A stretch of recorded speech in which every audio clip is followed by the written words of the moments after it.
নমস্কার। আজকালকার দিনে দেখা যাচ্ছে যে প্রি মেনস্ট্রুয়াল সিনড্রোম বা পিরিয়ড জনিত যে ব্যথা বেদনা কষ্ট সেগুলো অনেক পরিমাণে বেড়ে গেছে। তার চারটে প্রধান কারণ এখনকার দিনে রয়েছে। অনেকেই আমরা আমাদের মধ্যে মেয়েরা ওবেজ হয়ে যাচ্ছি, তারপরে কেউ কেউ আমরা স্মোক করছি, বাইরের খাবারও খাচ্ছি এবং ল্যাক অফ এক্সারসাইজ, এইটা হচ্ছে সবচেয়ে প্রধান কারণ, ল্যাক অফ এক্সারসাইজটা।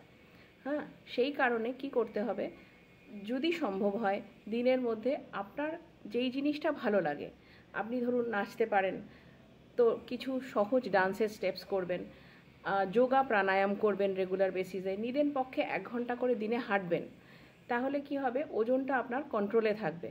তাছাড়াও বাইরের খাবারটা যথাসম্ভব অ্যাভয়েড করবেন। আরও একটা কী কথা, যে স্মোকিংটা আমাদের মেয়েদের মধ্যে আমাদের দেশে যেটা আগে ছিল না, এখন অনেক ক্ষেত্রে বেড়ে গেছে। চেষ্টা করবেন সেটাকে আস্তে আস্তে পরিত্যাগ করার।